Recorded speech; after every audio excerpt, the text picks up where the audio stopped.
Madam Aisha P. Warid is a native of Sulu, an assistant professor at College of Nursing, Mindanao State University, Sulu, and lecturer, Master of Public Administration and Master of Nursing since 2018 up to present at the graduate studies of this said university. She is pursuing her postgraduate studies of Doctor of Philosophy at Notre Dame of Jolo College.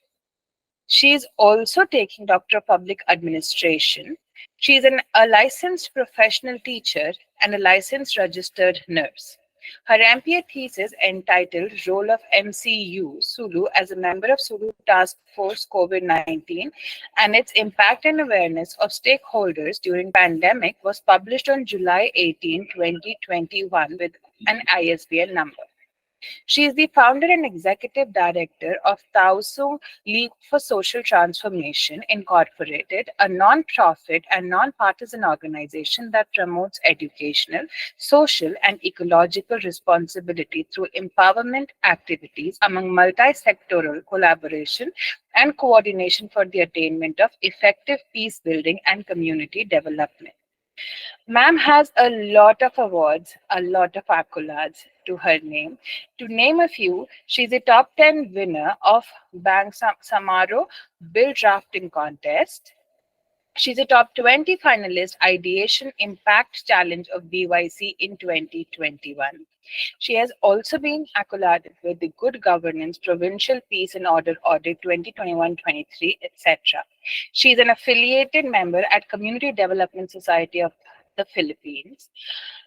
She has been actively working on environmental awareness and also a radio co-host of our Mindao program CS Lift project aired at DXMM from July to November 2021.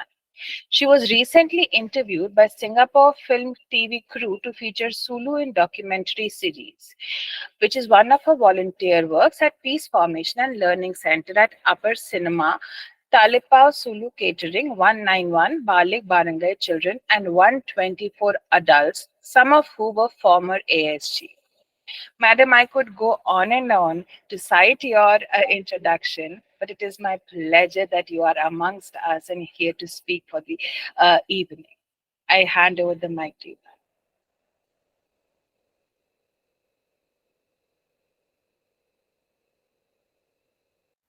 Ma'am, you Madam, are kindly mute. You unmute. would have to unmute yourself.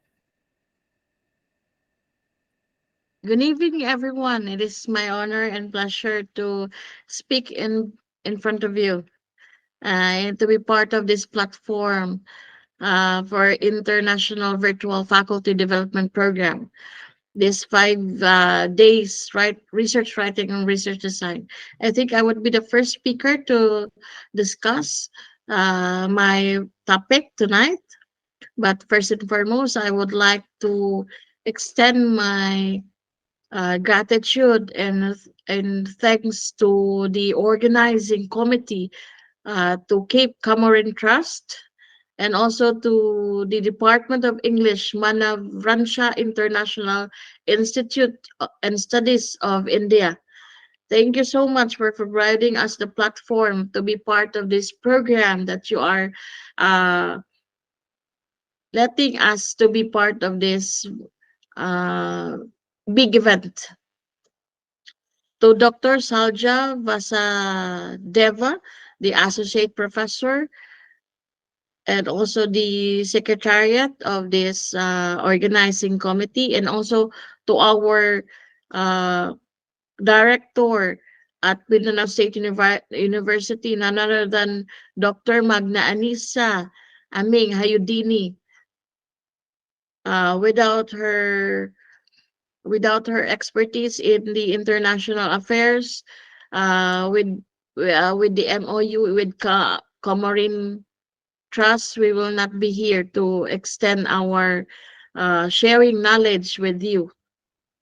So Alhamdulillah, and also to our Chancellor, Dr. Nagdir J. Abdurrahman.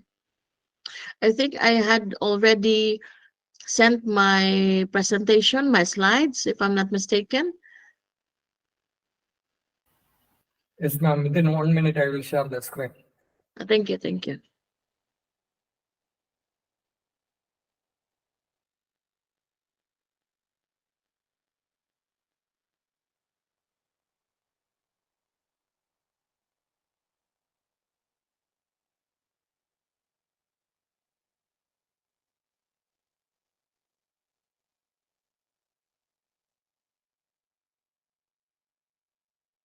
will I able to be manipulate the presentation?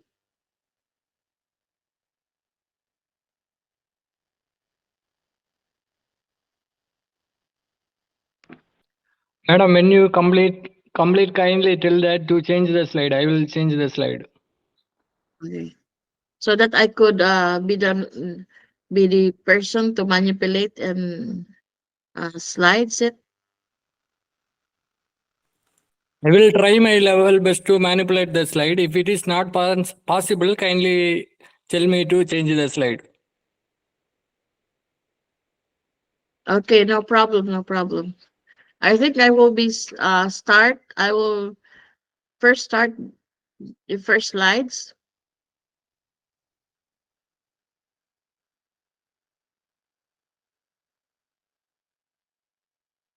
Okay, okay, okay.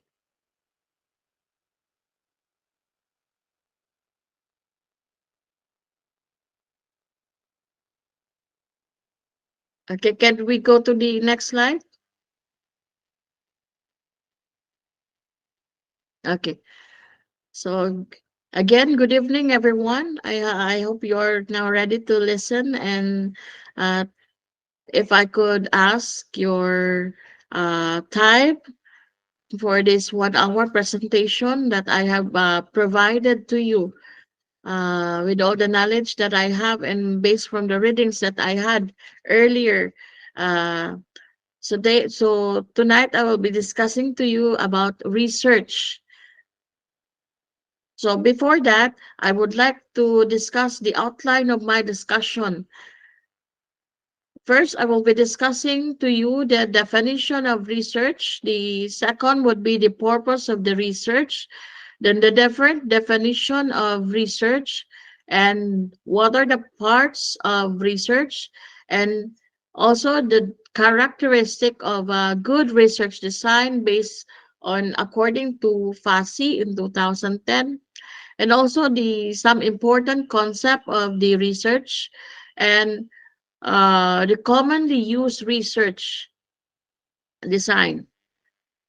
Okay, so I will start from the very first slides, which is the definition of Encyclopedia Britannica, which research for them is an act of searching into a matter closely and carefully. This is an inquiry directly to the discovery of truth, in particular the trained specific investigation of principles and facts of any subject based on original and first-hand study of authorities or experiment. As we all know that research is a time-consuming and it's a hard work. Research is not done in just a one night stand. It should be done meticulously, following synchronized step by step processes. And also in research, we are actually using testing tools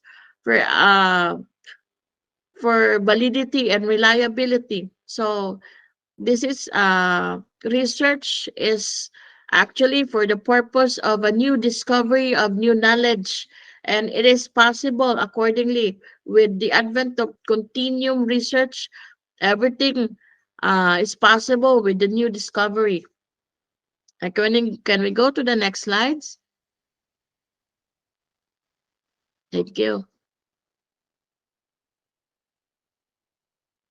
Okay, this is a base from the definition of Webster International, wherein research is again a careful, critical inquiry or explanation in seeking facts or principles, a diligent investigation in order to ascertain something.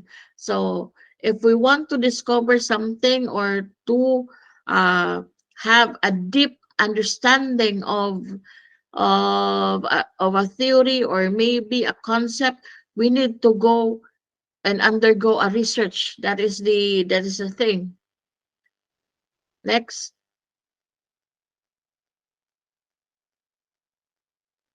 Okay, so again, I have mentioned the purpose of research. Basically, this is to increase knowledge within a discipline or an area of a study. Second, this is to increase knowledge as a consumer of research and to understand research within a discipline or our area of study. So research is a continuum process. If if we will not allow research to be done, our knowledge will become limited. It will become stagnant. So next,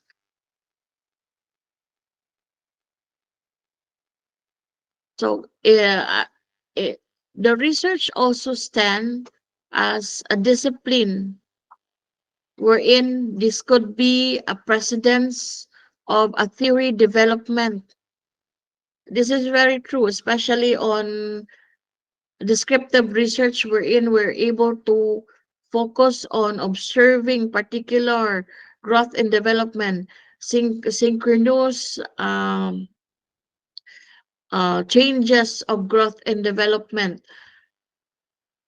So it takes time as a person. For example, in the pediatric growth and development, we try to observe the infant from the birth of up to the 9 months to 12 months of stage. So we will try to observe that particular infant, how the reflexes will is able to um is able to increase or enhance the sensory motor movement of the sensory motor of the child. So with this, we carefully have to understand and observe the child, the infant.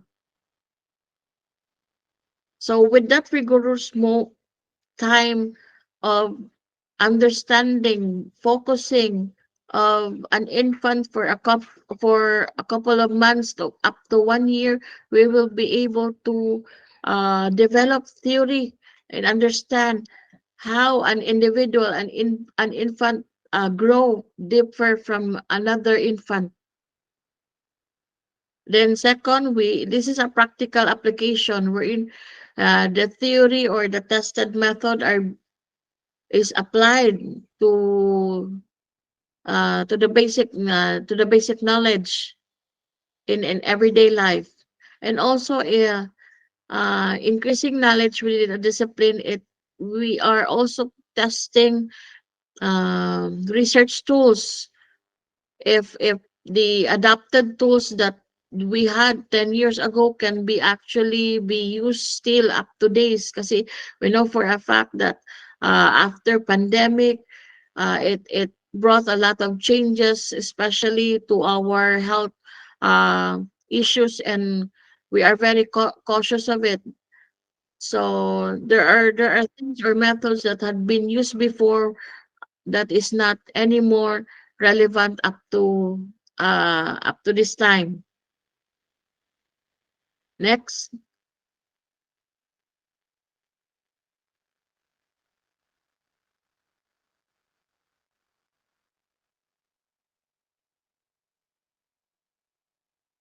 So what is research design? So based from the terminology or the root from the root word, when we say design, it is a pattern of drawings, outline, or it is something to do with the planning or arranging details. Next.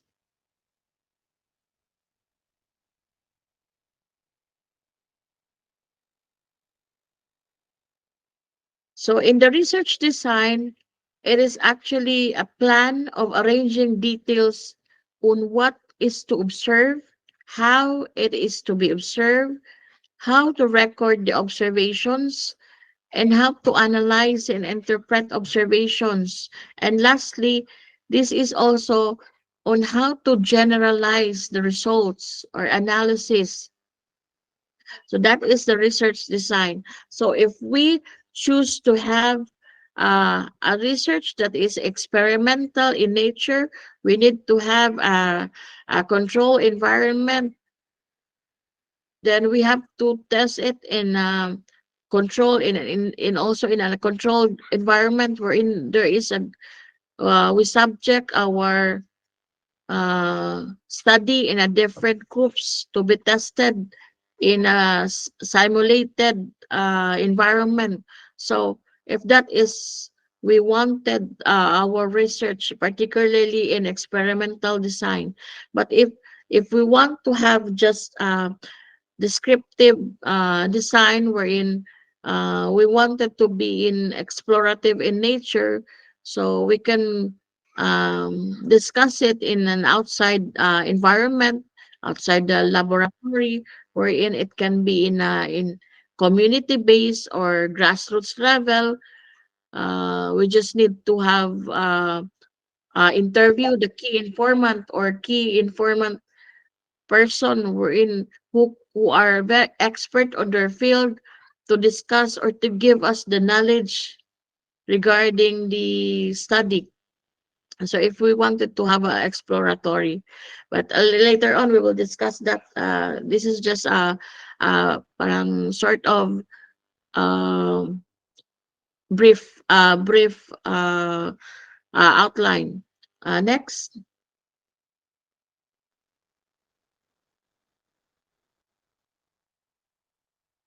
So basically, research design has been defined by different authors and different terms.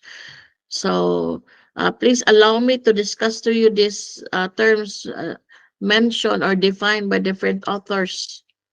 Next.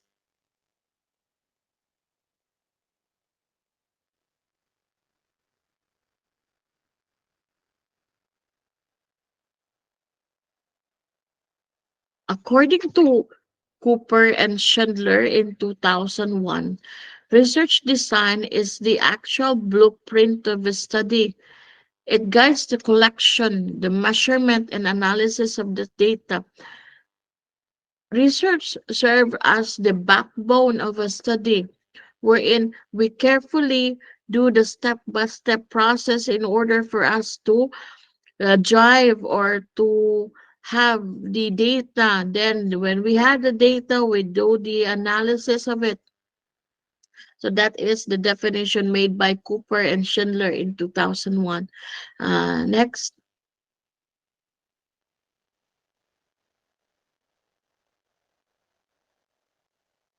Can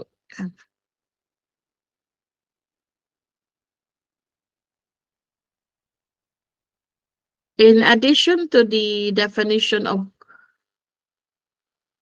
Cooper and Schindler in 2001, uh, hello?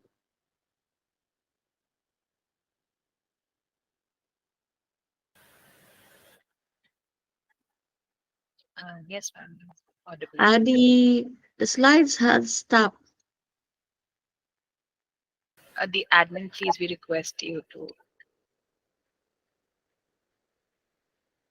Yeah. Okay. So research design, according to Sanchez, it is a plan or course of action which the research follows in order to answer the research question and solve the research problem. So as I have mentioned, when we want to study something, we will not start from the research design. What we think of first is the question. What is the issue? Then we formulate our research problem. So with the research problem, that is the pattern wherein we can identify what is the research design that we will be using. If it's science experimental research design, or we will choose the exploratory or descriptive research design. So this course of actions that we are taking in deciding for our research design is basically dependent on our research problem. So that is why we also need uh, to have a knowledge on how to formulate the correct or how to raise the correct research statement of the problem. Next.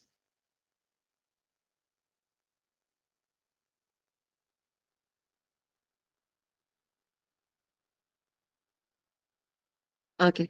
So the research design is actually was as I have mentioned, it is the blueprint.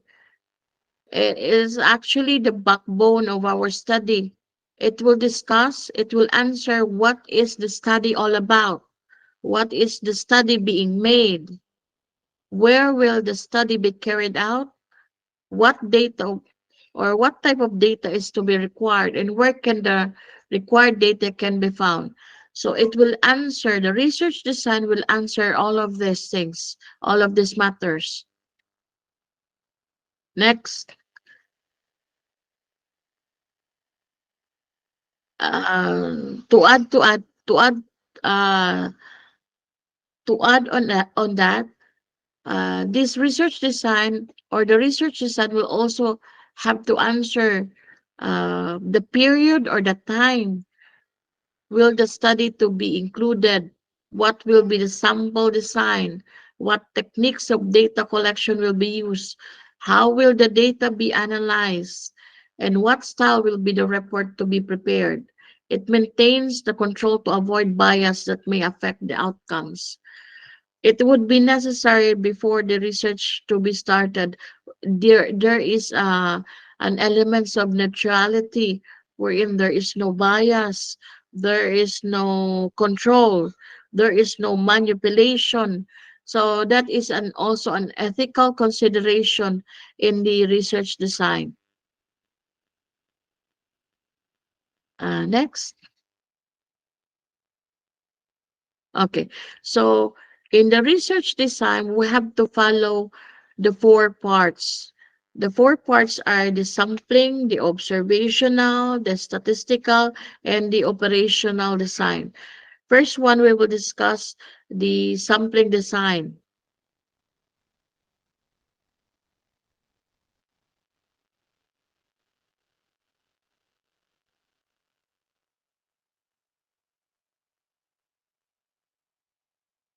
Okay. So when we say sampling design, this is the method of selecting items to be observed for the study. So what is the sample? What is the sample size? What is the population that you wanted to study? Will you, for example, you will be discussing or you want to study regarding the academic performance of the nursing students. So what would be your sampling design? So will you get all the population of all the students or the total enumeration of it? Or you will just have the one particular level of the student, the first level, or you want you wanted to discuss all of them, or the graduates, the alumni in particular. So that is where you will discuss the it would depend on what study that you wanted to do. Okay, next.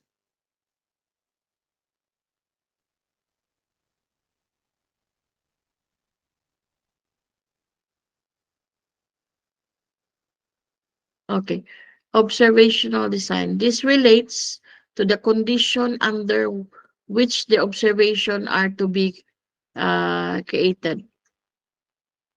So in particular, these are the things na what are you going to study? Then how will you do it? The process. Will you conduct a survey?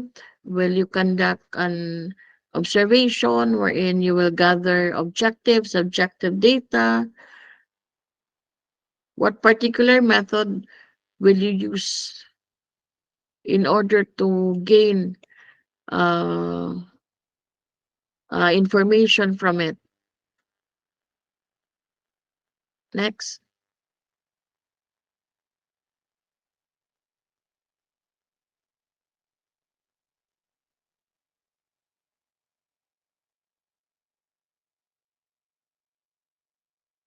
Okay. So this is the third part. We're in the statistical design. This concerns about the question of how the information and data gathered are to be analyzed. So when you had a particular subject to study, you also need to consider how will you collect the information. Then how will you analyze the data? So this is something to do with statistical method that you're going to do or you're going to use. So if you want to study the effects or the relationship of the data or the variable, you need to consider correlational statistics or the person R. Or if you wanted to have uh more to study more of the effects, you need to have the regression analysis. Or in particular, you just wanted to have the statistics per se or the percentage. So you need to have the frequency and weighted mean.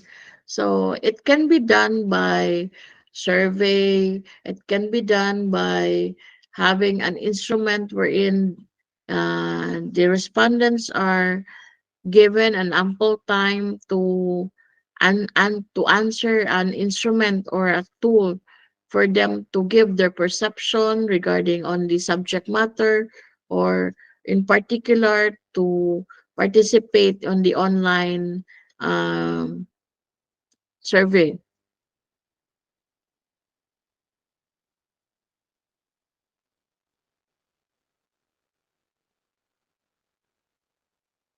So the last one, can we go to the last slides?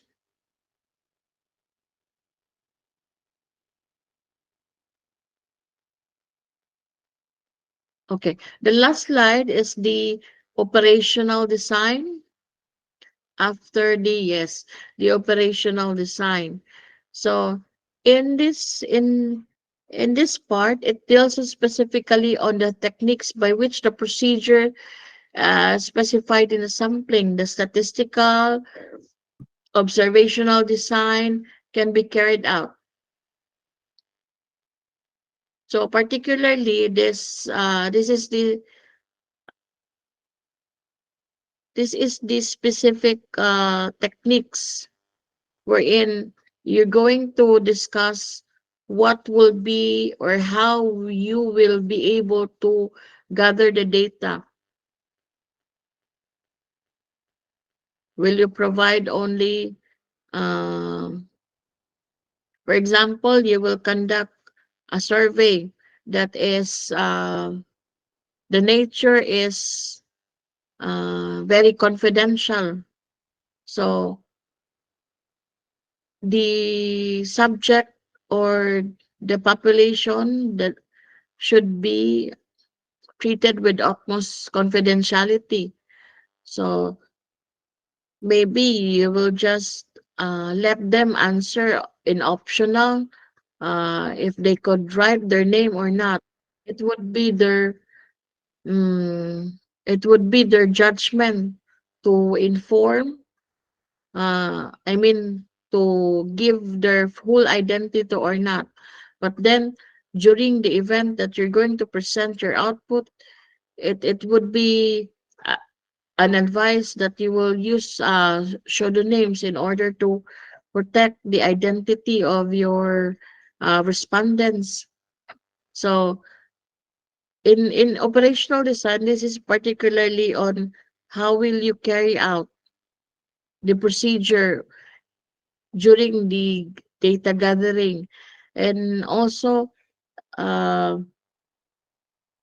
especially if it's sometimes if the study is very controversial in nature, let us say a performance of the school maybe or the performance of the hospital. Sometimes they don't want to uh, give their full commitment So, but maybe you really need to have, or you really need to conduct a study in their institution. So first and foremost, you have to ask permission from the head supervisor of that institution if they will allow their staff, if they will allow their doctors to be part of your respondents or not. So if they would be allowing you to conduct the study, so you will have the schedule on how many days you will going to collect the survey questionnaire, if it would be in an instrument form, or if it will be in the interview or focus group discussion. Where will you conduct the focus group discussion?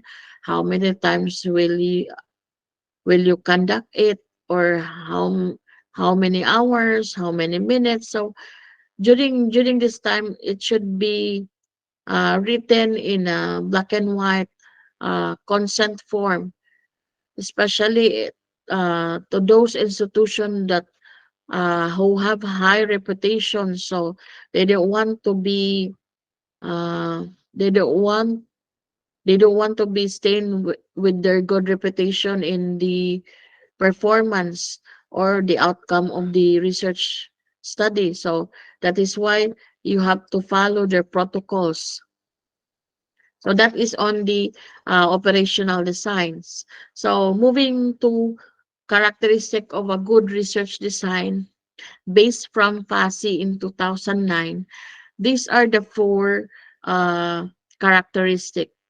The research design should be objectivity, should have the objectivity, it should have the reliability, then it should have the validity, and generalization would be the last. So when we speak of objectivity, objectivity of the findings, can we move to another slide? Okay, thank you. Objectivity of the findings pertains to the methods of collection of data and scoring of the responses.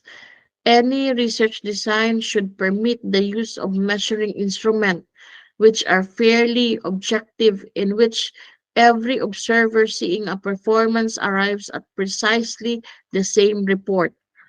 This ensures that objectivity of the collected data will be used for the analysis, inferences, and generalization. So this would mean you will have the same term. The use of measurement which have the same term. It should have provided legend, general legend that is uh,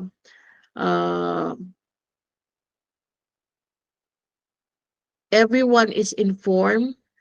For example, in the collection of data, you're going to use instruments. So you're going to inform the respondents that what they can use is the scoring of Likert form from score of 5 up to 1, wherein the score of 5 is the highest and the score of 1 is the lowest.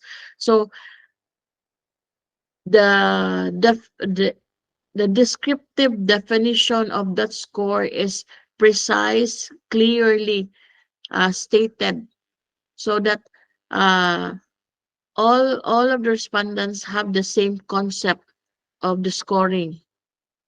So so that it will not be vague on the respondents. They have the same idea that the 5 is the highest and the 1 is the lowest. Or when we score 5, it would mean that we strongly agree on the statement, and if we score it 1, that would mean that we strongly disagree with the statement. So something to do with that. Next.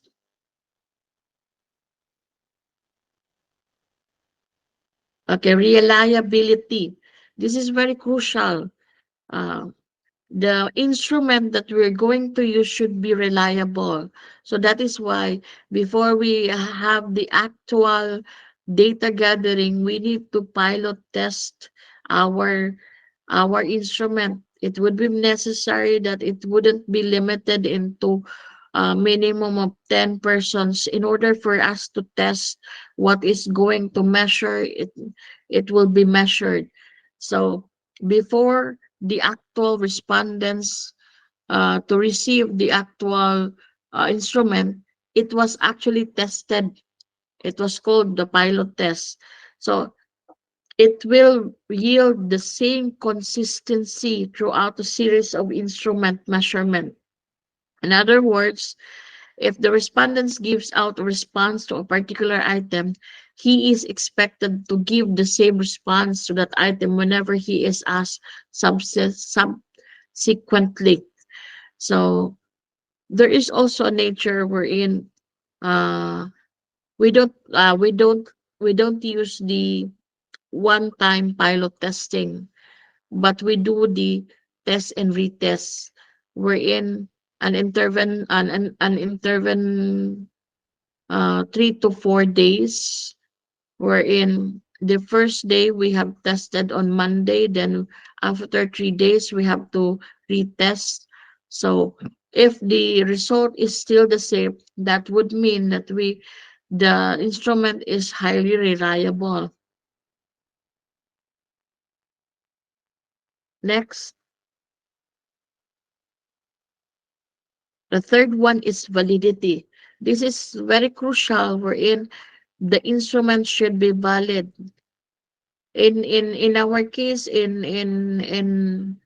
the College of Nursing and also in the graduate school, before we let the student to have the pilot testing, we have the phase validity wherein the instrument is being seen by the advisor. Then after that, we seek other validators such as those who are expert in the field, minimum of 3 to 4 persons, though those who are expert in a field of research, those who are expert in English and also expert in statistics, so that they could validate the instrument.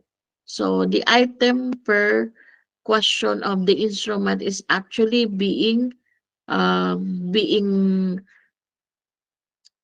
being scored if it's highly relevant or not.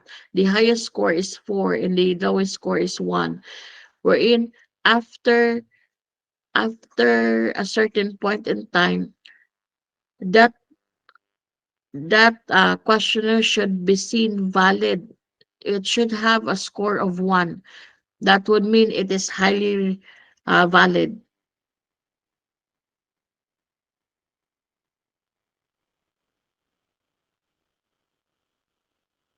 Okay, so there are threats in the validity.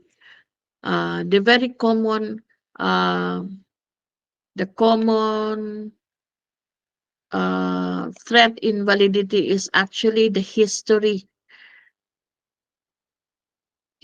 of the subject, wherein we cannot invalidate the subject if it does have a low score of the actual score, because for a fact it may be for a reason that historically, for example, the subject is uh this is just an example. For example, in a community you wanted to raise an awareness regarding HIV or AIDS. But then, on during the actual instrument validating, there is low uh, perception on regarding on HIV or AIDS. But then you have learned that it was actually a campaign. There was an actual campaign regarding HIV or AIDS. So you cannot invalidate the history of that particular community wherein they had an actual campaign. So sort of like that, wherein it could be a threat to the validity of the paper. And then next one would be the selection, then the testing, the instrumentation, maturation, and mortality. Sometimes, for example, in the maturation, in a long period of time, since uh, whenever we conduct research, it could be it again. It's not a one night period or 2 to 3 nights. It would take a lot of hours. It would take a lot of time to do a research or to conduct a research. So sometimes in a long period of time, especially it would be in a year or two. So boredom would strike the researcher. So sometimes they will not pursue the research. So it could actually also threat the validity of the research.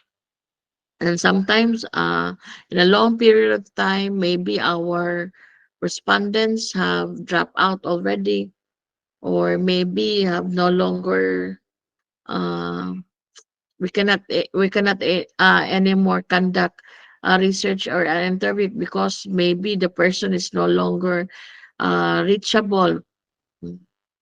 Those are the things that may invalidate or may have a threats in the validity of the paper. Next.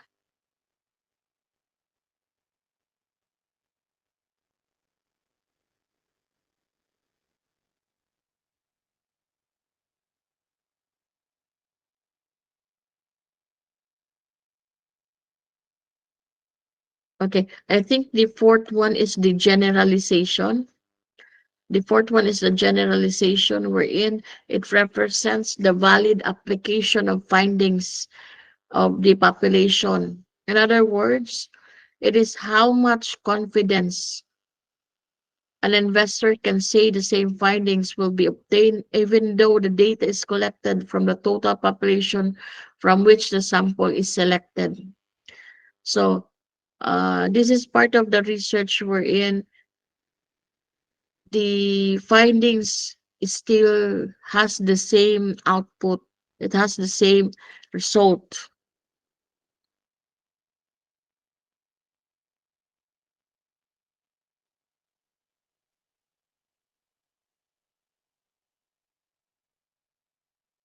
Okay, so we are now on the neutrality. So I have mentioned this earlier, wherein the research design should have free from biases.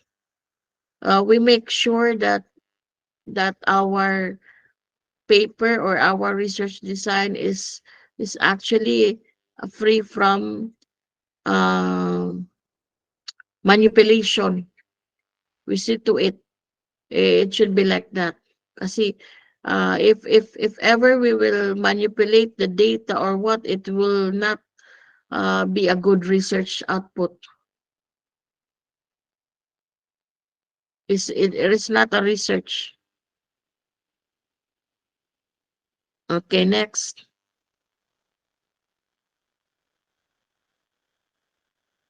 Yes.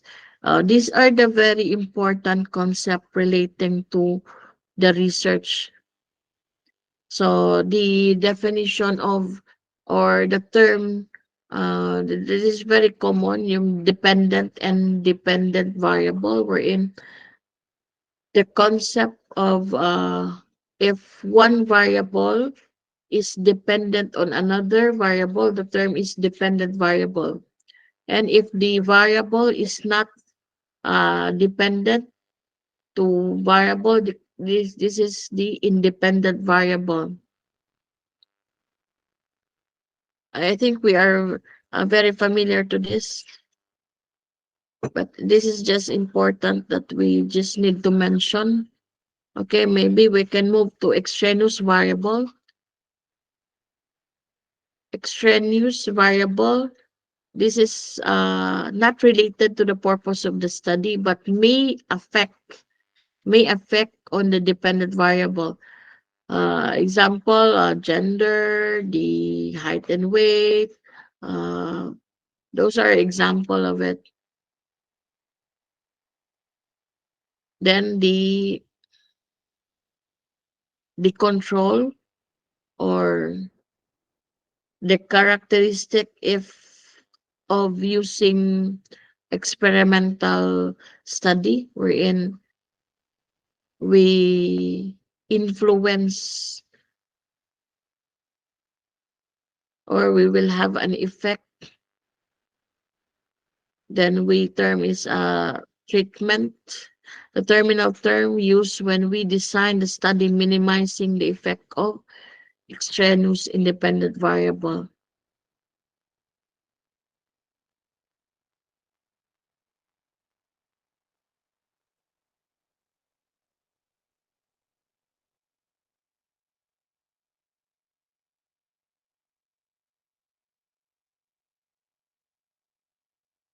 Okay, I think I have already on the confounded relationship. Yeah. Okay, confounded relationship. Can we move to another slide?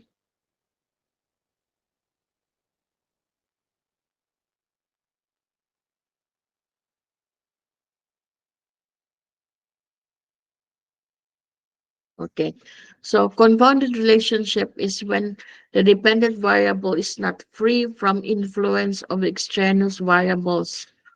The relationship between the dependent and independent variable is said to be confounded by extraneous variable.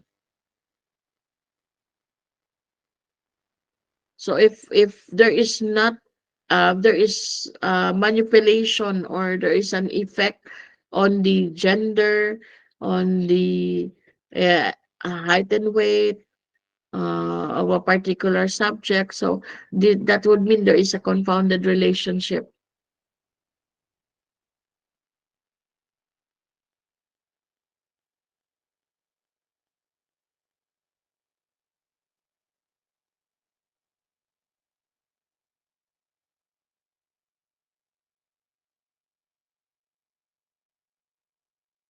So what is the need for a research design?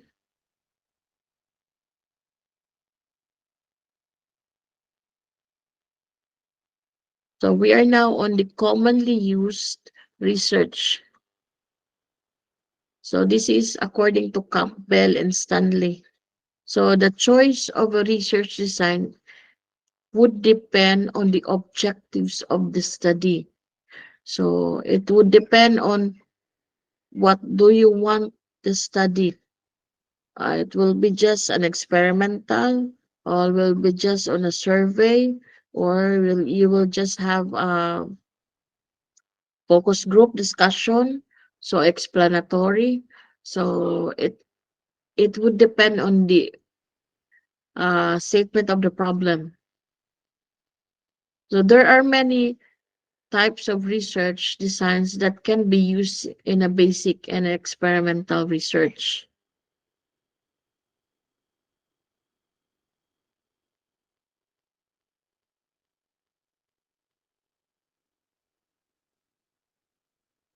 But the thing we need to consider when we use a research design, it should be the accuracy. It will guide us on what we are going to study. So if we wanted to have a deeper sense of knowledge on, for example, about teenage pregnancy, so we will consider uh, looking for or using the tool of in-depth review. So exploratory research, wherein we will have a focused discussion on teenage pregnancy. What are the factors that causes teenage pregnancy? Um, what are the experiences of those who are into teenage pregnancy? Then we will have a focused discussion of those who are involved in teenage pregnancy. So with having a group discussion with the key informant would lead us to a new knowledge wherein we will able to understand the live experiences of this study group. So this is just an example. So it also increases efficiency and reliability. It should eliminate biases and errors. It should minimize the waste of time. So if we will use a design, we will see to it that it will uh, lead us uh, lead us in having a good analysis or interpretation of our subject matter. Then it will help us in testing the hypothesis and provides a direction to the research.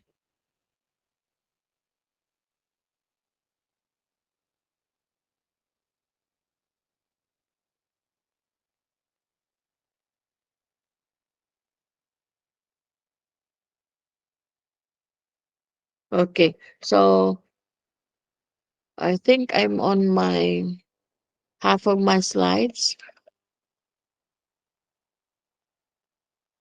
I will be uh, I will be discussing now the different research design, specifically the three research design. The first one that I will be discussing to you is the research design that is on exploratory. When we say exploratory research, this is wherein we have a few or just a little knowledge of the subject, then we wanted to dig deeper of the subject or the study. So we will use the exploratory research. So it can be done using survey, using experience survey, using analysis also. Then the other design is the descriptive or diagnostic research. And the last one would be the research design that is hypothesis testing or the experimental method. So first, I will discuss to you or tonight the exploratory design.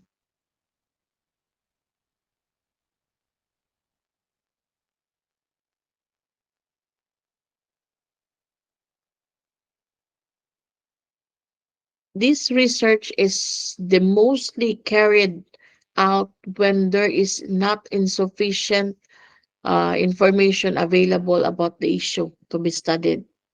In other words, the researcher has either no knowledge or a limited knowledge of it.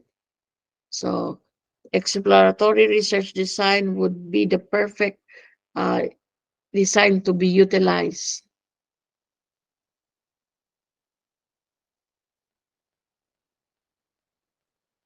From the term itself, exploratory. So you're going to explore. You're going to explore the research. Then you're going to formulate research studies. This is a scientific, as I mean, this is a systematic scientific approach, which enables a social scientist to determine whether an idea is in reality or not.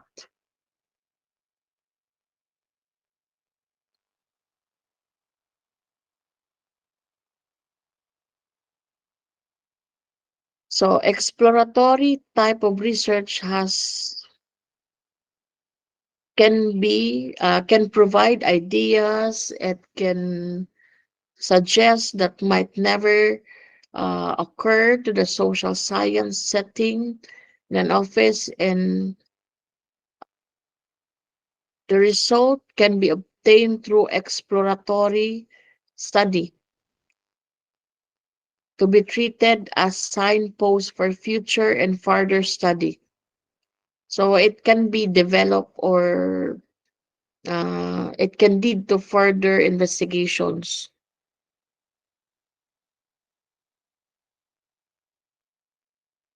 So basically, if we will use exploratory research design according to SEAL tests in 1976, it has three um, forms. It has three forms. Number one is a review of the related literature, what is available. Then second would be the expert survey. Then the third would be the case study of a particular case we wanted to explore. Then it could lead to an feasibility wherein we can formulate an hypothesis.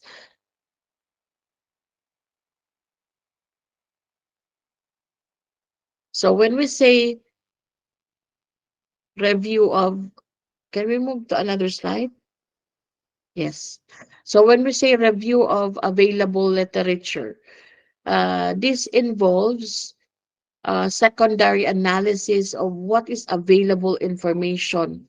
So what is the available information on the maybe published journal or maybe on the book?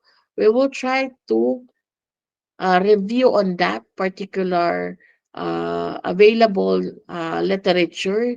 Then maybe it would discuss regarding the structure or maybe the process, the relationship or of the particular yes, Guni, Ma'am Uh, Gunivat.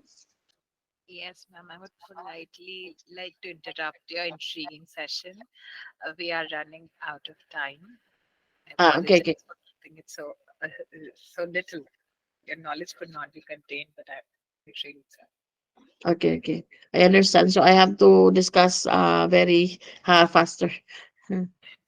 Thank you for reminding me of my time. Okay, so again, review of available literature. It discuss on what is available. So it may help in a historical or comparative analysis. So it can be in a sort of bibliographic survey wherein we wanted to study the maybe the life of one particular uh, famous individual. Then we will try to compare the maybe the development or what have the person contributed to our environment or what has the uh, that that group maybe have contributed. Then we will try to compare that if that is still available and can be used. So that is just an example. Okay, so next would be on expert survey, wherein this is a systematic interviewing format wherein we involve the key interviewers and also the interviewee. So we will gather substantial knowledge from the person who have experience, who have the first-hand experience. So uh, if we have the list of questions that we're going to ask from them, so it could lead us in it could lead us to a new knowledge regarding on their live and experience or the impact of their lives. So the the thing about expert survey is we need the key informant to interview the key informant. Then it could be from uh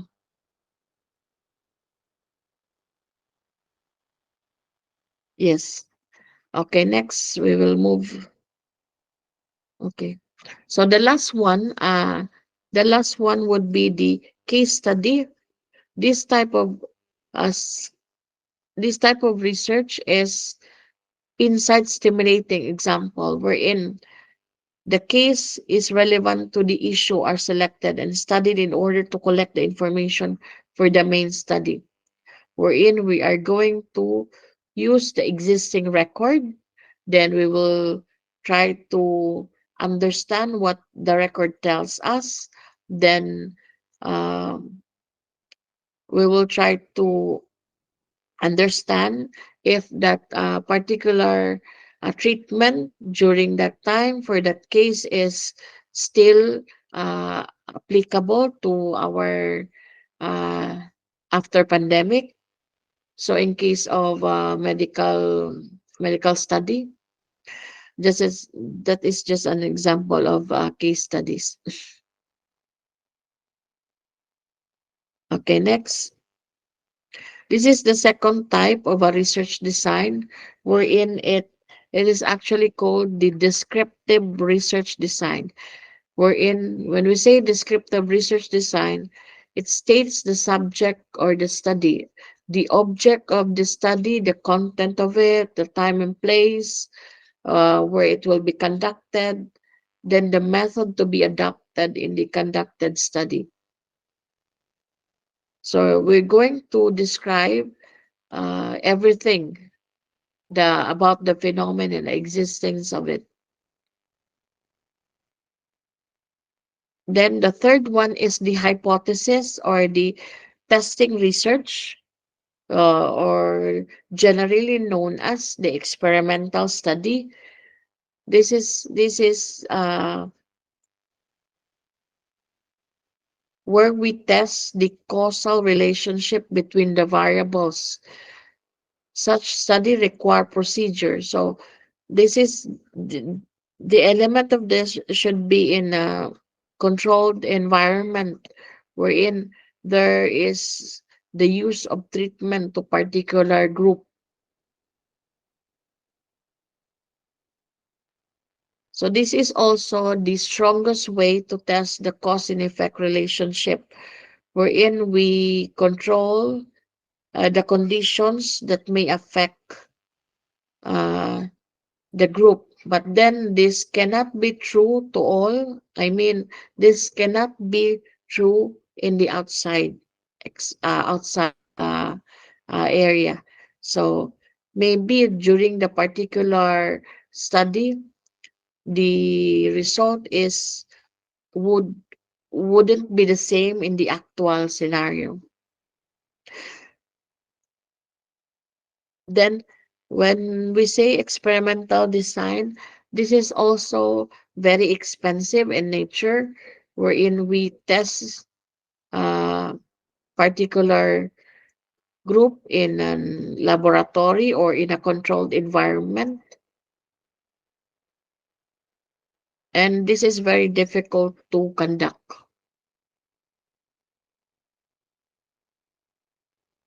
Can we move to another slide?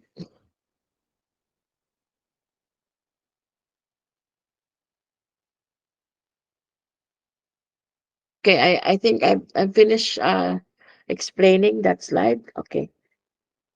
Experimental research attempts to maintain control and manipulate the variables that affect the Aisha study. ma'am, That is, sorry to disturb you, but our yes. second speaker has joined and waiting for his turn. Uh, I think I'm about to finish just I think 2 to 3 slides. Okay, Oh, okay. thank you, thank you. Okay. Lastly, the experimental design is wherein we actually manipulate the variables that affect the study, wherein uh, we try to test our hypothesis, then based from that result could lead us to a more profitable or maybe failure. It would depend on the case of our uh, research. Okay, there are other types of research, but I will not anymore mention this because of we lack time. But nevertheless, I would like to share this important um tips in ensuring the use of research design. So research design is smooth sailing of research operation, should be a stance for advanced planning of methods. It's a great bearing on reliability of results and helps to give direction. Again, research designs help us in making decision, and research design prevent blind searching. So this also help us in researchers to anticipate potential problems, and especially in collecting data. I think that that would be all. Thank you very much. Thank you for listening. For the slides, these are the references that I have used. Thank you so much for listening.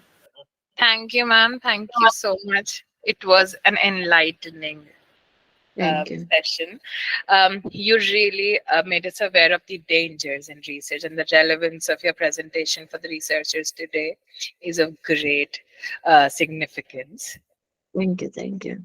While I take this moment to thank you, I would also request our other audience to please switch on their cameras so we could have a quick photograph.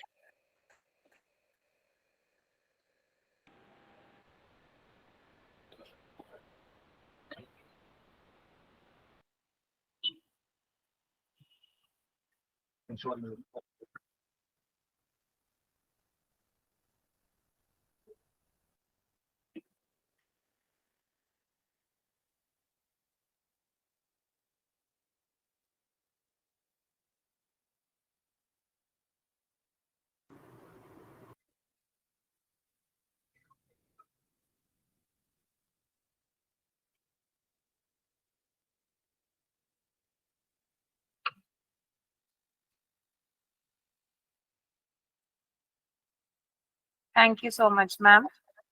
No problem. Thank you. It will be my pleasure. See you next time Um, again. I would now take this opportunity to welcome our second speaker for the day, Sahil Mahajan. Sir is an assistant professor. He has pursued his MBA in finance and marketing and PhD in commerce and management. He started his teaching career in 2012 as assistant professor of finance in the Department of MBA in GC Dharamshala. He then joined Himachal Pradesh Higher Education Services, College Cadre, and he was placed there since 2017. Sir is currently working in Government College Palampur. He is also the topper of Himachal Pradesh Public Service Commission College Cadre 2016-17. Sir has achieved a wide experience in research. He has presented more than 12 papers in various national and international conferences, published more than 10 papers in various esteemed national and international journals, and also published 3 articles or chapters in edited books. Sir is also the co-author of one edited book titled Economic Reforms and Indian Banking Sector. He has attended various induction workshops, faculty development programs from esteemed universities. He has delivered various lectures in the field of finance as well as career and counseling in various esteemed government colleges of Himachal Pradesh.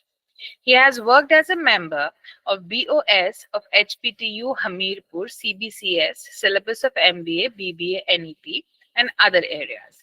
His core area of interest is banking sector, security market, and corporate finance. We welcome Sir this evening to conclude our session. Sir, the mic is all yours. The stage is yours. Thank you so much for gracing this meeting. Thank you. Thank you, ma'am. Thank you, Vats, ma'am, for giving us such a wonderful presentation. Basically, I think I should say good evening to all, as per Indian time, to all my esteemed speakers here. So, not taking much of time, firstly, I want to thank the Cape Corporean Trust, who is doing a wonderful work in the field of education and especially in the field of research, which is the need of our today. And I also want to thank founding president, sir, and organizing secretaries, Dr. Shubhra Jamwal and Dr. Shailja Vasudeva, for providing me such a wonderful opportunity in front of you in such a esteemed speakers. So, so I can speak something in front of you. And today's my topic is very simple. It's very basic. How to write a research paper. So do not take much of time. I'm going to start. Ma'am, I'm going to share my screen. Kindly tell me whether it is available or not.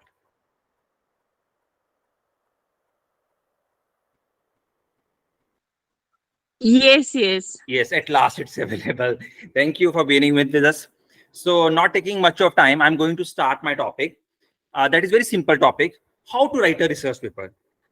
In this international FDP program, different authors have given share their views regarding research papers. So I am going to sum up this topic by sharing different views, my views regarding how to write a research paper. And I'm going to start from a scratch, like how a layman will write a research paper and what are the essential tools essential format regarding the research paper.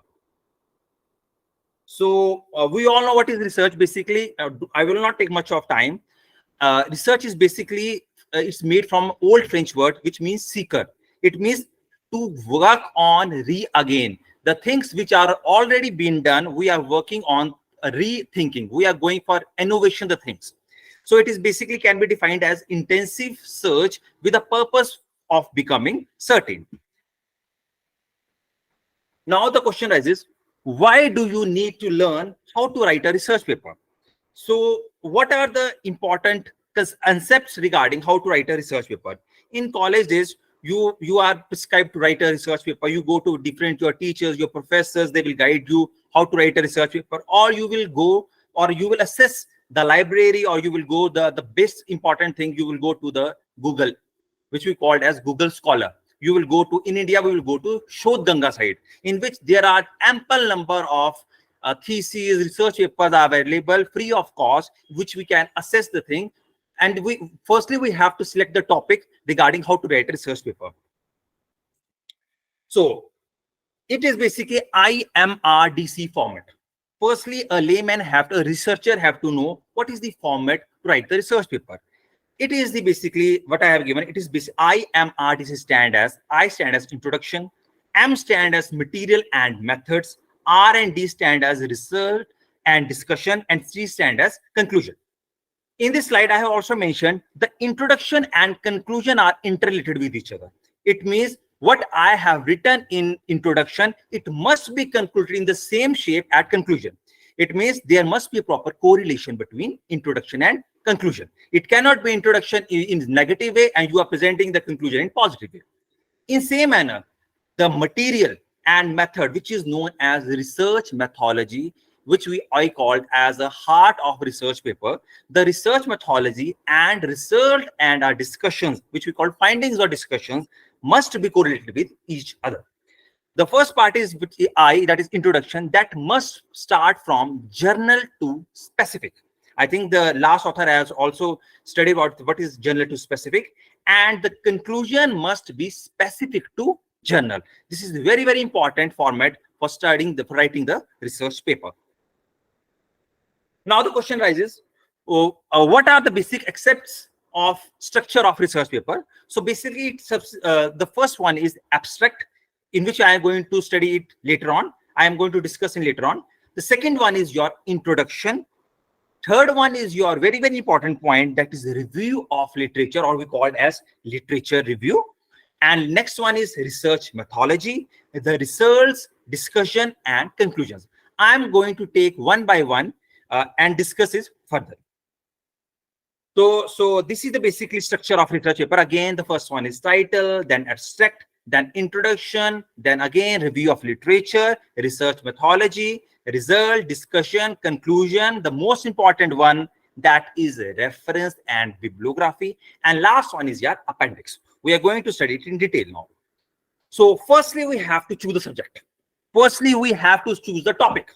So the basic thing is, as a layman, how one will start, in which topic, in which subject I am going to write a research paper. You can go to your teachers or you can access the different websites, but basically it starts with your interest. It starts with your passion. That when I was pursuing my MCOM, when I pursuing my higher studies, then I go to different teachers, I go to different professors, and the main thing is that my passion is in Indian stock market. So the scope of my research becomes the Indian stock market, in which I choose different variables, different things, and I'm going to search it again. It means the first day I have to find the subject, then it will become my topic. So how to choose your topic? If at all possible, choose a subject or aspect of subject that interests you. That is very, very important thing. Do not go the things which will be called, it's not my cup of tea. I will not go to science field because it is not my field. I'm going to take my management social science field. That is my cup of tea. So do not go with what my friend is saying, my teachers are, my XYZ saying. Is the topic must is that which we have got passion to do something. Now, next one is narrow down the topic. Narrow down the topic means the scope of my subject is very vast. I have to select the different simple variables that must create interest to my topic. That must not be very broad one. The topic must be narrowed down, which must create interest to my audience. I will not call audience. This will create interest to my researchers. Firstly, I have to gather the materials, and I have last thing I have written, put a bibliography. So all these things are going to be sum up now. The thing is that start from scratch. A researcher want to start the research field. I have just given in how he will find it. Firstly, he have to create an Excel sheet that I have prepared. First one is serial number. Second one is title, author, year of publication, methodology, summary, and reference.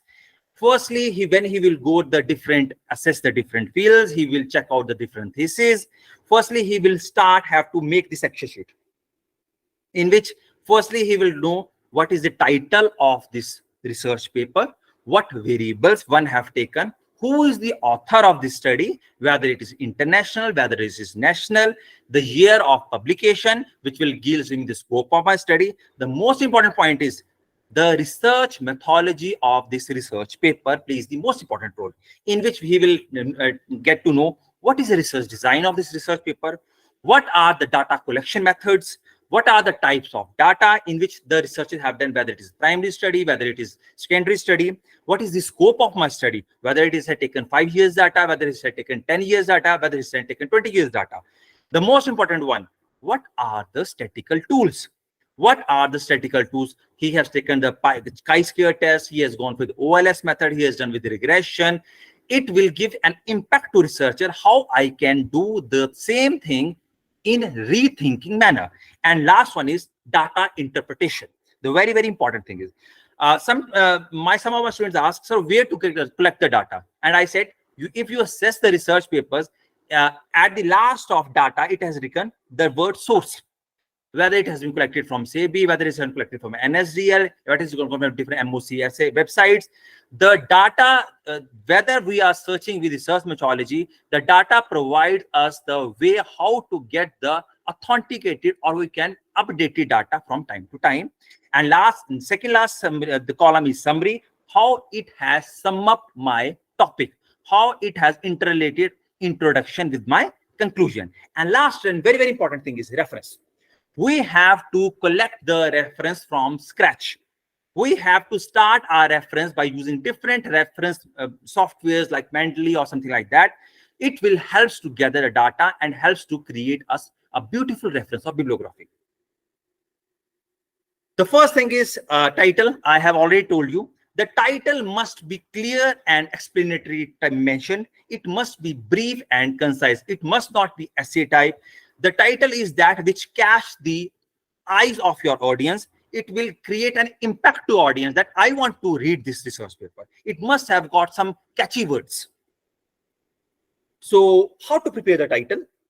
Make a list of most important keywords. When we are going to study the abstract, the keywords are going to mention at the bottom of my abstract. I have to search it. What are the keywords there? Think of title that contains these keywords. The title could state the conclusion of your paper. That is very, very important point.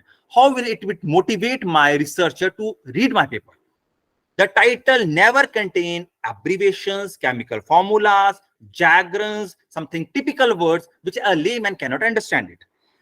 rethink of title before submitting the paper. Be very careful of grammatical mistake that cannot be excused. Avoid using any word like using or helping verb, something like that. Now, after selecting our title, we have to follow the abstract. The abstract is the most important point. I have already told you. Basically, abstract is that important point that creates the researcher how I want to go with this field again and again. I want to study this, my research paper. Basically, what I will say, the abstract is used by a reader to quickly review the overall content of your paper. Abstract is not like essay type, something like abstract contains only 200 to 250 words. But in this 200 to 250 words, it makes the lump sum story of my research. It includes IMRD structure. It will introduce my introduction, my review of literature, my research methodology, to my discussion and conclusions. So the purpose of studying includes hypothesis, overall questions, what are going to my objectives, what are going to my results, or important conclusion, or that follows with an experiment. So if I make a lump sum abstract, it will create something question like that. Why did you want this study? What did you have and how? What did you find and what your findings mean to a researcher? So what are the criteria of abstracts? I have already mentioned you, it should not contain more than 200 to 250 words. It should be written in one paragraph. It should be only one paragraph there in abstract. It should be always written in past tense. It should not will create some future tense like it will, something like that. Long words should be followed by abbreviations. If I let us suppose, I will say FIIs. So keywords must understand FIIs stand as foreign institutional investors. It should provide a brief summary of my main sections, that is IMRD section that I have already told you. It should not cite any reference. The main thing is that the abstract should not follow any citation. Citation must be followed in the field of experiment field, but in the field of empirical study, the citation should not be followed in abstract. It should follow in our introduction summary like that. And the keywords plays the most important word. The keywords should be mentioned at the bottom of my abstract. Now, I have already told you what are the style of your abstract. It must be in paragraph. It must be in concise manner. I will not go in detail. Now comes, after your abstract, now comes IMRD. I stand as introduction. The introduction begins by introducing the broad overall topic and providing the basic information. It then narrows down to the specific research related topic. The main purpose of introduction is that it gives the brief description of the topic, statement as to why the topic is worth researching or it could create interest, the statement of research objective, the statement of the scope of the study, and overview of the rest of paper depend upon my introduction. After your introduction, then it comes the most important point, that is known as the review of literature, or what I called review of literature is nothing less than to study the secondary data, something like that. With the field, all the previous researchers have done their task in the same field. I will say the review of literature will make your research methodology. The review of literature will make my hypothesis. Some of students, when I'm asking my students in my class something in the field of research methodology, and will say, so the hypothesis will make in the research methodology topic. But I will say the hypothesis will come after study of my review of literature. This is very, very important point. The review of literature must be in the form of journal to specific. It should not be specific to journal, because a review of literature scope is very wide and my topic of research is very limited. So I have to follow the concept of journal to specific. So after review of literature, then it comes your research methodology. Research methodology plays the most important point. It demonstrates that you are aware of the research methods to be used to justify the research methods and approach. You have taken your study to explain and justify the methods of data collection and analysis.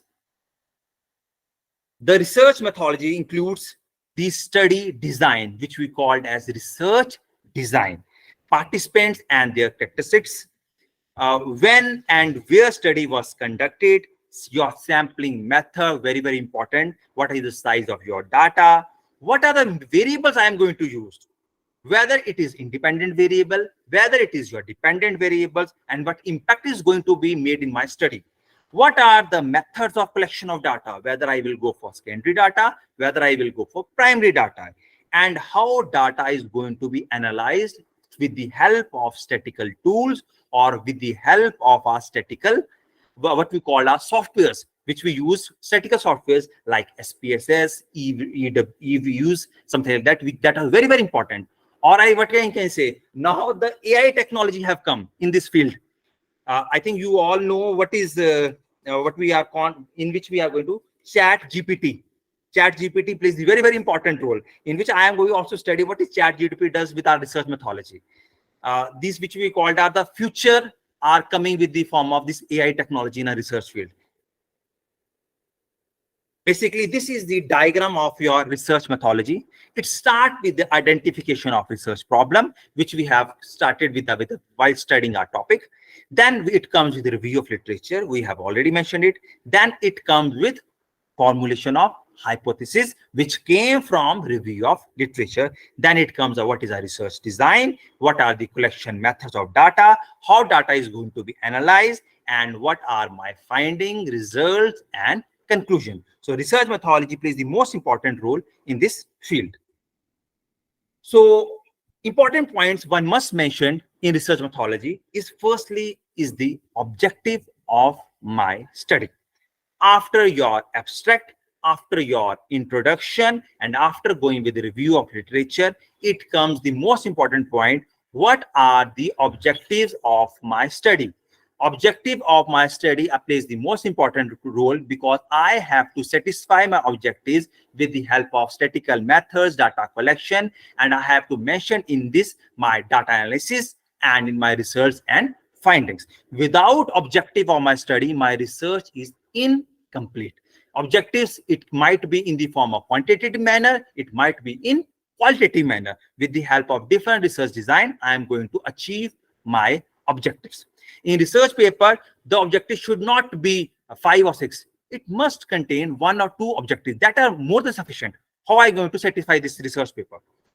Next, it comes hypothesis. I have already told you, hypothesis basically just like assumptions, and hypothesis, how hypothesis are going to play the important role, because in order to achieve my objectives, I have to go for hypothesis testing. Hypothesis is just like an assumption. Whether it plays a significant role in X is going to play a significant role in Y, or Y is going to play a significant role in X field, or whether it got have a positive relation in both the variables, whether it have got negative relation in my variables. So hypothesis plays the most important role. And where we have got the hypothesis, I have found my hypothesis through my review of literature. I am going to test with the help of statistical tools in my data analysis and my findings of my study. I also want to mention it that I will give you example that I am studying the review literature and I'm studying the topic like there are 2 variables. First one is gold and second one is BSE, Bombay Stock Exchange. There are 2 variables. One is independent and one is dependent. In my past field, while studying my review literature, I have got I will give you the recent example, which I have studied. There are 2 variables. One is FIIs, that is foreign institutional investors, and second one is BSE, that is the Bombay Stock Exchange. What I have studied, what I have mentioned, that up to year 2019 onwards, both variables have got positive relation. It means if FI is going to be going in upward trend, my BSE also going to be in positive relation. It means they have got positive correlation. But what I have found in nowadays, after your what we call COVID period, it have started become negative correlation between your FIs and BSE. It means now our BSE is not dependent on the performance of FIIs. So what I want to say that hypothesis, it doesn't mean if what the past researchers have done, the result will be same in my research. It might be different, but I have to satisfy it with the help of my statistical tools. What is the scope of my study? I have to take, whether I have take 5 years data, whether I have take 10 years data. This is the basically scope of my study. I have to mention it. What is my research design? I think the previous author has already mentioned in this field, so I will not go in detail. Most important one, what are my sources of data collection? What is my primary data? What is my secondary data? The primary data I have to collect with the help of surveys. I have to go with questionnaire. It basically contains my qualitative study. And whether I come to my secondary data, I have to collect the published data. And with the help of authentic sources, I have to collect my data, which will plays the most important role in the reliability of my research paper. That is why when I am pasting my secondary data with the help of tables, I have to mention my source. What are my data collection techniques? It includes your different statistical tools, data analysis tools. It must make a various probability tests. It will contain your different OLS tests, data integration tests, your reliability tests, something like that. That got a very broad scope of your tools. And the most important one is that nowadays we have to follow the software, statistical softwares like SPSS or eViews that will create an impact, that will create an edge to my researcher. And most important one, I have to mention the limitations of my study. Now it comes to my conclusion part. That includes your data interpretation, that includes your findings, and that includes your conclusion part. That is the sum up story of my research paper. So in conclusion part, the first one is after your data interpretation, it comes with your research. The research is to present the findings of your research in orderly manner. In the word is orderly manner, using the heading planned in your research methodology or heading arising or pattern found in your research. And next one is your discussion. Show how your understanding of what your data suggests. It means recommendations of my study. So how to write the findings of your study? The first one is try to present the principles, relationship between two variables, generalization shown by the results. It means the objectives which I want to test in my research methodology, I have to satisfy through my data analysis. I have to depict through my findings, whether it plays a significant role in my study or not. Point out any expectation of lack of correlation or undefined points. We have to mention whether it has got correlation between my variables or not. If there is correlation, what is the reason? If there is not correlation, what is the reason behind of rationality behind my study? Data interpretation can be done with the help of your graph, tables, or various statistical tools. I have already mentioned it. Discuss the theoretical implication of your work and find any possible practical implication for future study of your research. Attach a meaningful to result findings in your research context and summarize your evidence for each conclusion. So this is the way how I can write the findings of my study. Now that comes after findings, it comes how to write the results. So result section is always write in your past tense. Basically what I want to say, the research paper is always write in your past tense because the study we have already done it. In synopsis we will go with future tense because the things we are going to study. So there's a difference between will, future, and past. But in research, we are going with our past tense. Basically, a result is the core or heart of the paper. It needs to be clearly, simply stated since it constitutes the new knowledge and contributed to the world. The purpose of this section is to summarize and to illustrate the findings in an orderly logic sequence without interpretation. The text should guide the reader through the findings, stressing what are the major points of my study. Implication and applications plays the most important role.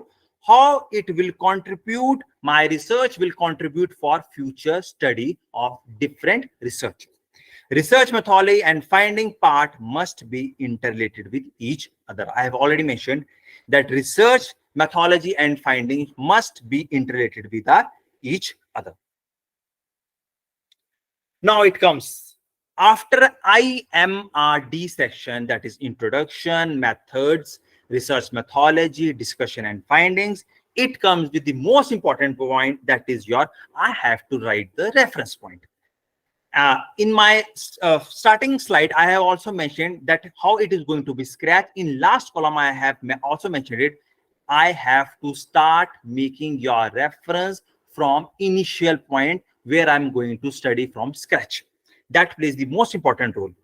Reference, you all know what are the references. To list the alphabetically all the reference material that have been cited. Citation plays the most important role in a report. Reference need to contain all the works in cited text. Reference should consistently follow in system way manner. It may be APA style or it may be MPA style, which I will also conclude in last my slide. Appendix. Appendix are the relevant documents which I am going to make it sure I have collected the data with this questionnaire, with this survey report, or it is maybe something a large sum of my data analysis, something sheet. I have to make this report at the last my thesis or something like study, if it is needed. Now I will go with simple things. Just hold on.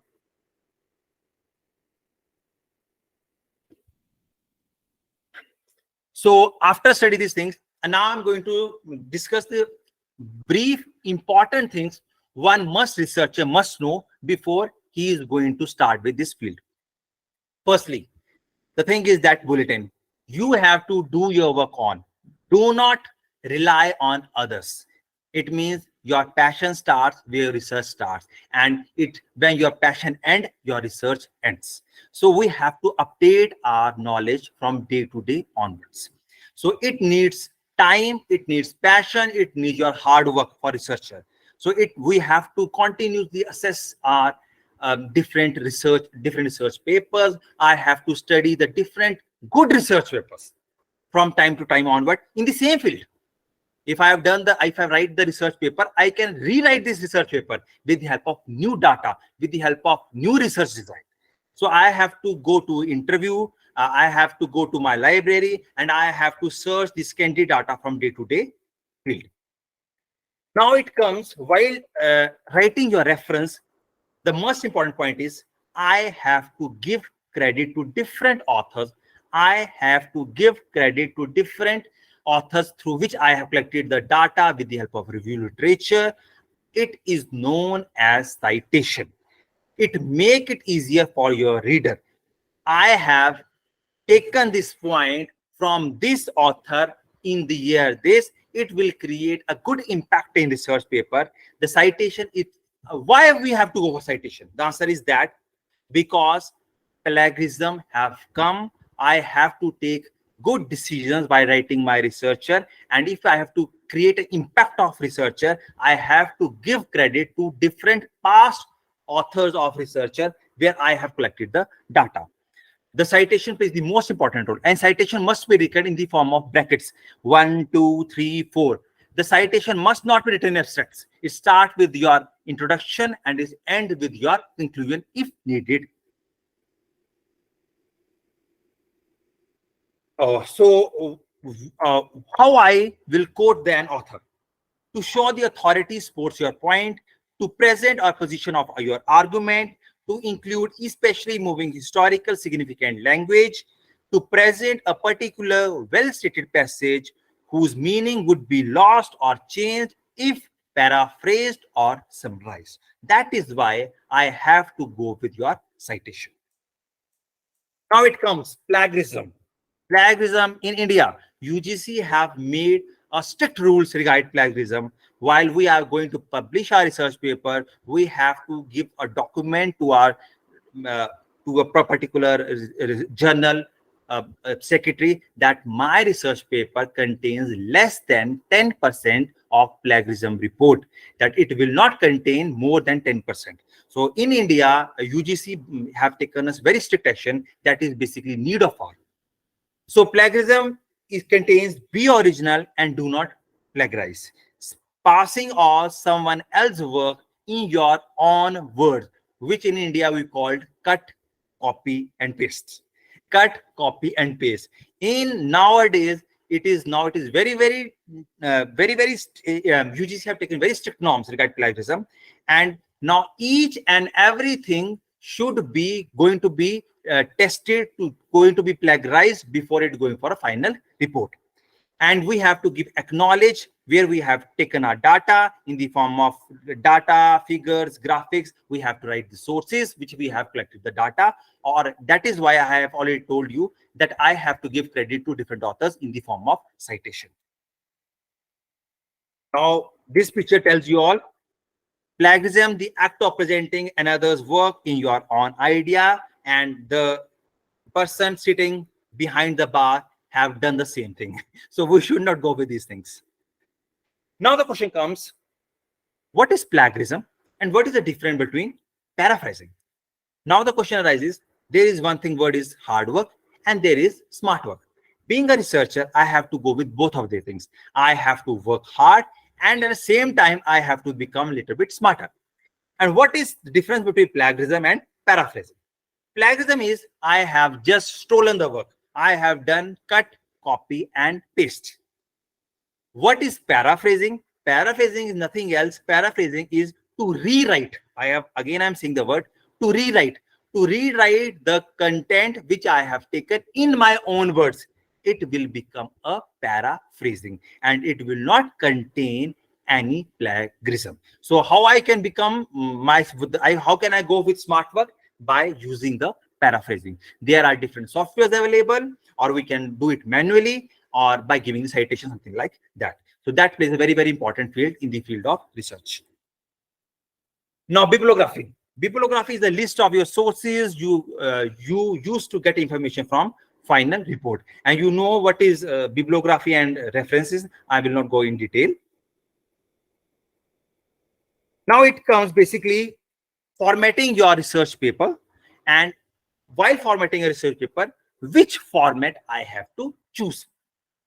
There are basically three types of format. First one is MLA format, that is known as Modern Language Association. Second is APA format, that is American Psychological Association. In India, we used to follow APA. And last one is ACM, basically this is technological world format. This is known as Association of Computer Machinery. So different authors, different teachers tell us whether to follow MLA format or whether to go with APA format. Now it comes, what is the difference between MLA format and APA format? So MLA guidelines and APA guidelines, this is just the difference between MLA guidelines and APA guidelines. The paper margin stand in MLA guidelines, it is 8.5 into 11 inches in US terms. But in APA guidelines, the simple sim is that it have not set the paper set paper set. It must be in the form of A4 paper size. What are the paper margins? That depend from 1 to 1 size. What is font of your study? That depends on, in India, we use to 12 font size, and we use the Times Roman language. The spacing, there is a difference between MLA guidelines and APA guidelines. What are your alignment of your text? What are your paragraph indentation? That are different from MLA guidelines, APA guidelines. What are your end of sentence? Leave one space for a period unless your teacher prefers to. In APA guideline, it said leave one space after a period unless your teacher prefers to. So the difference between MLA and APA guidelines. There is also a difference between your page numbers too. Now, while writing your reference, while going for your bibliography, there is a difference between MLA format and your APA format. So, as you all know, in India, we follow APA format, and we always write the research review of literature, just like author's last name, comma, initial or first author name, publication date, book title, additional information, city of publication, publication company. Just like Allen, comma, T dot in the year which he have published, dot Now we'll go with the book title, the date of its publication, what are the publication is book name, something like that. But on the other hand, in MLA format, it contains your author's last name, then its comma, its first name, full stop, book of your title, additional information, city of publication, your publication company, publication date. So the difference between MLA format and APA format. We can follow each and every format, but it depends upon what my guide tells and what are my journal tells to follow. But in India, basically we go with your APA format. Now, this is a very, very important slide because this slide tells us the future of my research. Now, the AI technology have come in my research paper, that is known as artificial intelligence have come in my research paper, which plays the most important role in my future field. Now, in my future, I have to follow this, my artificial intelligence in my research papers. So there are different softwares. I will going to mention it one by one. First one is Mendeley software. You all know, and Mendeley software is basically for my reference. How I am going to write my reference? The Mendeley software helps in collecting my software, my references from my scratch, in which I can put each and from scratch. I can make a Excel sheet and I can enter the different references I have made it. And with the help of Mendeley, I can make it through. I can sort it alphabetically or something like that, which will help in retaining my reference, and it will save lots of time. Second one is Overleaf and Quick Bolt software. Now, Quick Bolt and Overleaf software, what it helps in write and edit, or what I can say, it will help in my rewrite of my text. Now, I will give you an example. In my previous slide, I have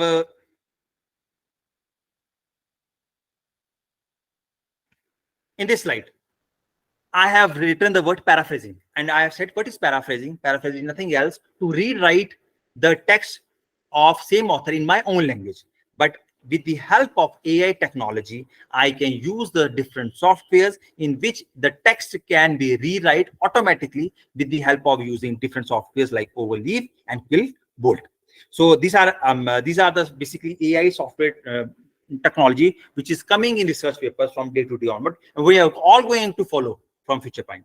Next comes Evernote. This is also software which helps manage the research idea and notes. Next one is Canva. We all know it helps in creating PPTs. It helps in creating creative images that will catch the attention of my audience.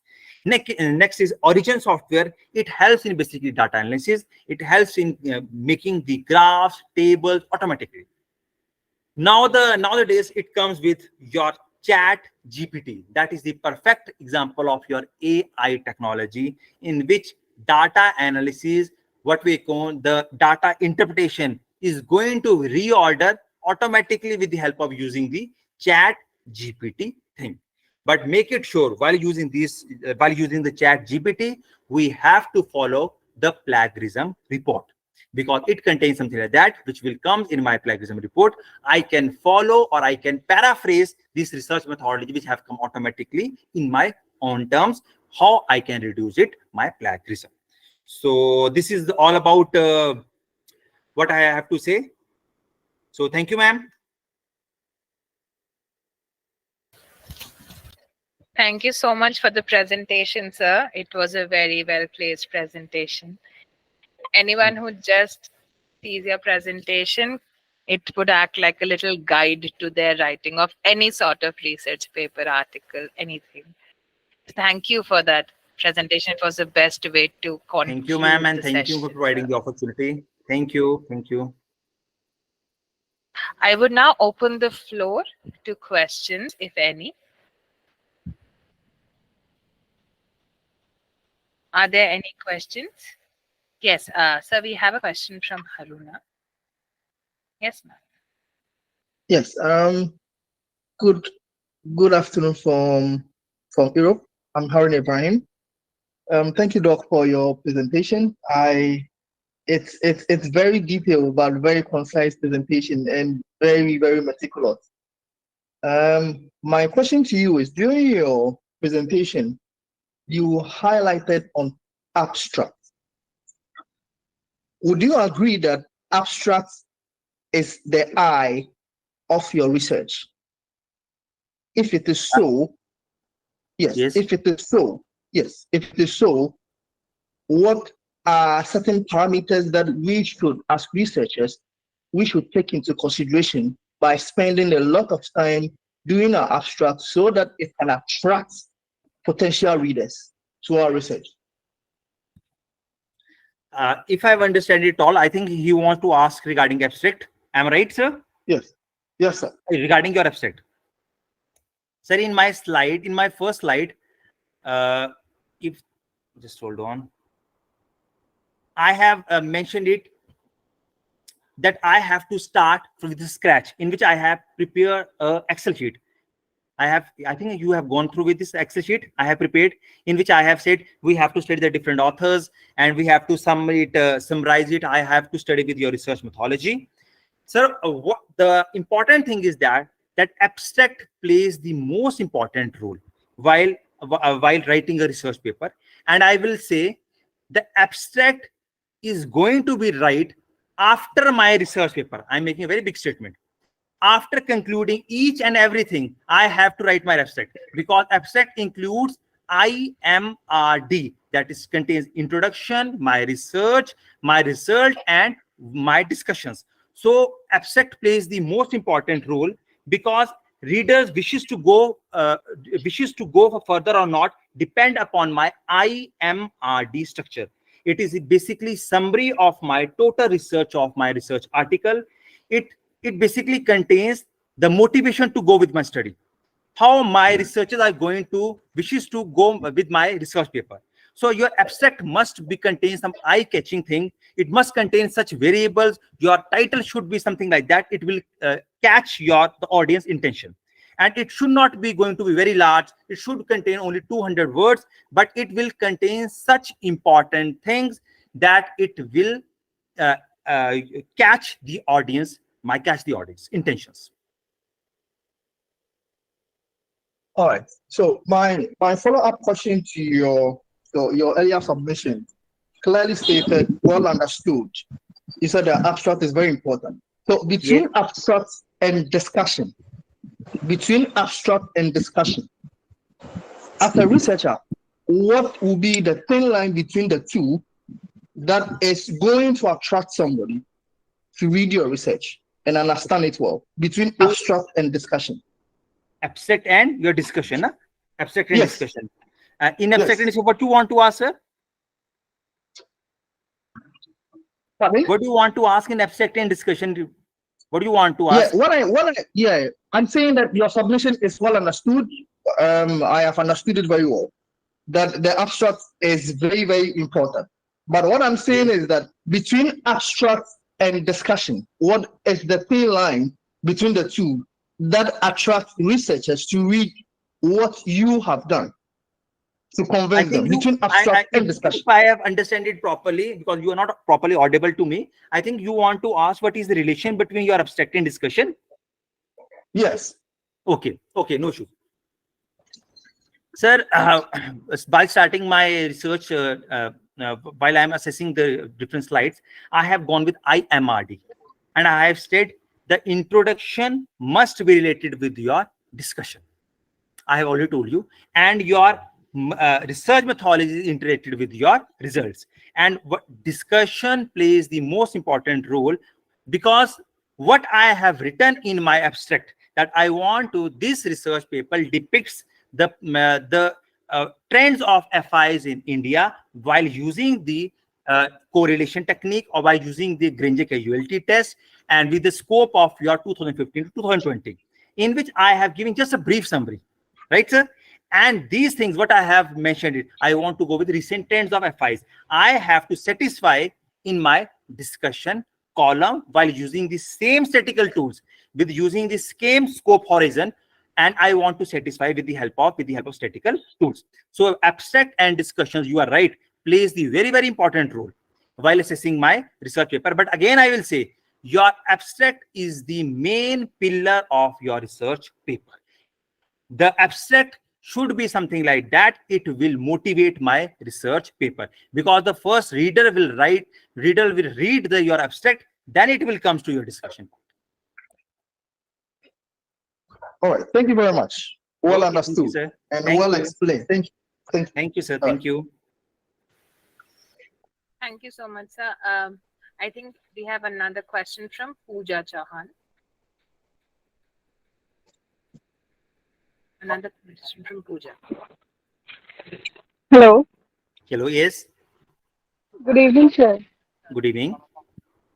Sir मेरा question ये है कि जैसे कि for research paper के लिए हमको जैसे कि लिटरेचर रिव्यू करना पड़ता है, तो सर जैसे कि मैंने लिटरेचर रिव्यू किया तो उसमें हम्म। मुझे जैसे मैंने मेथोलॉजी भी देखी, जैसे कि इसमें हम्म। टी टेस्ट लगा है, अनोवा लगा है, लेकिन मेरे को हम्म। फर्दर समझ नहीं आया कि how to write research paper. कि लिटरेचर रिव्यू किया बट मुझे उससे हम्म। अंडरस्टैंड नहीं हो रहा है कि हाउ टू प्रोसीड, मतलब फर्दर कैसे फिर होगा वो। Ma'am, I can speak in Hindi with this ma'am Pooja ma'am. Yes ma'am, yes Hindi you Okay, I can can. Speak in Okay, okay. जी मैम, आई थिंक आप ये पूछना चाहते हैं कि आपने रिव्यू ऑफ लिटरेचर किया और आपने रिसर्च मेथोलॉजी पढ़ी, but you are unable to understand how to implement it. I think ये पूछना चाहते हैं आप। यस सर, हाँ जी हाँ ओके जी मैम, यही। The basic thing is that research जब हमने करनी है तो बेसिक थिंग है कि वी हैव टू, हमें खुद पेन लेनी पड़ेगी। कोई हमें ये नहीं बताएगा कि how it will go. I think the main thing is that अगर जहां आपको प्रॉब्लम आ रहा है, आपको रिसर्च मेथोलॉजी में प्रॉब्लम आ रही है, तो इट मींस आपको ये पता होना चाहिए कि अनोवा टेस्ट होता क्या है, टी टेस्ट होता क्या है, काइस्के टेस्ट होता क्या है, इसका रिलेशन क्या होता है। हमें ये पता होना चाहिए कि अगर मैं कैजुअल रिलेशन निकाल रहा हूं तो I will go with correlation और रिग्रेशन। अगर मैं फर्स्ट डिफरेंस निकाल रहा हूं तो पी वैल्यू कितनी होनी चाहिए, पी वैल्यू 0.5 से कम है तो इसका इफेक्ट क्या पड़ेगा, अगर पी वैल्यू ज्यादा है तो ये नॉन सिग्निफिकेंट हो जाएगी। आई थिंक ये बड़ी सिंपल टर्म्स है, इसके लिए कुछ हाँ भी नहीं जी है मैम। सर, जैसे जैसे हाँ जी कि बोलिए। मुझे पता है कि t test for two group का कंपैरिजन करना हो, अनोवा थ्री ग्रुप हाँ का, वो तो हाँ मुझे पता है। बट ये हाँ कि कहते हैं ना कि जब लिटरेचर रिव्यू करते हैं हमें गैप फाइंड आउट करना पड़ता है। बट जब मैंने एब्स्ट्रैक्ट पढ़ा, ठीक है, हाँ। सब कुछ पढ़ा, तो मुझे आगे समझ नहीं आया कि आगे इस पेपर लिखना कैसे है, मैं उसमें कैसे शुरू करूँ। कि मुझे लिटरेचर रिव्यू करके कुछ अलग सा कुछ समझ नहीं आया। मैं चीजें समझ में आई कि उसमें क्या लिखा है, बट आगे जैसे रिसर्च पेपर लिखना कैसे, क्योंकि मैंने जो मेरा टॉपिक है उससे रिलेटेड मैंने लिटरेचर रिव्यू में कीवर्ड करके मैंने वो निकाला, बट आगे क्या करना है वो समझ नहीं आया। तो मैम इस बेसिकली यू हैव टू, मतलब स्टार्टिंग फ्रॉम स्क्रैच, बेसिकली कुछ भी नहीं है। आप, मैं फिर से बोलूंगा, रिव्यू ऑफ लिटरेचर दोबारा से पढ़िए। जब रिव्यू लिटरेचर पढ़ेंगे तो मैम एक मैंने वर्ड बोला था, general to specific, general to जी जी, स्पेसिफिक। जब हम रिव्यू लिटरेचर के एक फील्ड में पढ़ते हैं, आप मैम कौन सी फील्ड में कर रहे हैं आप? Physical education. फिजिकल एजुकेशन में कर रहे हैं, तो हम स्पोर्ट्स एक बहुत बड़ी फील्ड है। Sports is basically general term है, उनमें से आप एक छोटी सी टर्म ले रहे हैं क्रिकेट, तो क्रिकेट एक क्या बन गया आपका, स्पेसिफिक बन गया। तो जब हम पढ़ेंगे तो हमें पता लगेगा क्या। और मैं आपको चीज बताता हूँ, रिसर्च कुछ भी नहीं है मैम। रिसर्च जब हम करेंगे तो हमें जो पुराने let us suppose you are studying with what are cricket में क्या हुआ, स्पोर्ट्स में क्या हुआ है, तो जब आप कुछ पढ़ोगे ना तो उसी से ही आप रीथिंक करोगे, आप रिसर्च करोगे उसी फील्ड को दोबारा से। तो मैं आपको कुछ, मैं ये ज्यादा नहीं फील्ड बोलूंगा इस फील्ड के बारे में, क्योंकि ये मिशन में आपका क्वांटिटेटिव भी और क्वालिटेटिव फील्ड भी है।